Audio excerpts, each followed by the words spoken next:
Good afternoon, committee chairs. Thank you for having us. Thank you for discussing so many bills all at once. I'm advocating in favor of the medical cannabis reciprocity.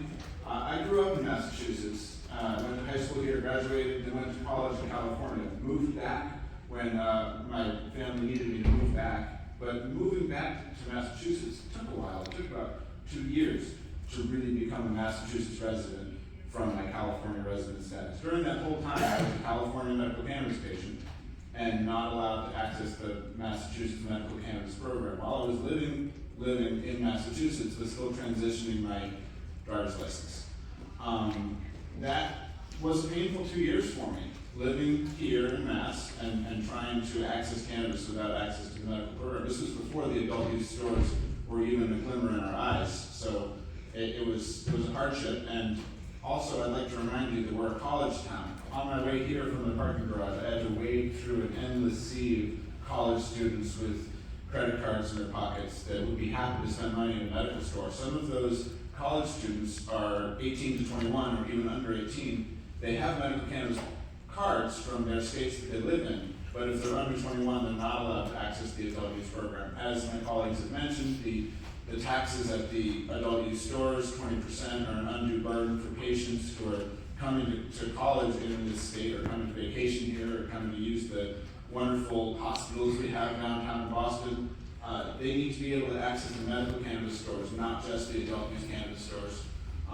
And I'd also like to support that de-verticalization of the medical cannabis program, which is not on your list of those here, but it's the one where you would allow someone to own a business as a cultivator, as a manufacturer, or as a retailer, and not be required to own all three. I'm in the license application process. I'm a Tier 2 outdoor cultivator, currently in the adult use program, and I would love to be able to offer my services in the medical use program without having to have a retail operation or manufacturing license. I'm also a social equity applicant. You're supposedly supposed to give an advantage to social equity applicants.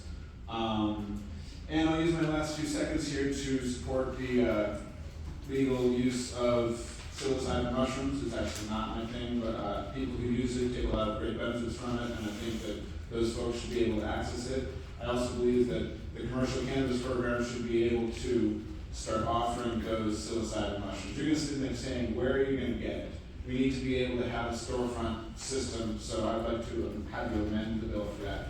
Additionally, H1563 is a violation of the constitutional right to free speech. It's related to panhandling. H1697 is a prohibition of energy drinks for young people. That would create an illicit market for energy drinks for young people. Currently, young people can get vape pens in the high school. If they're going to be able to get energy drinks in the high school, it would add a product for people that already are happy to sell things to underage people. So I would oppose H1563 and H1697 and support the mushroom bill and the medical cannabis reciprocity bill. Thank you. Thank you. Any questions? All right, seeing none, thank you both. Well, thank you.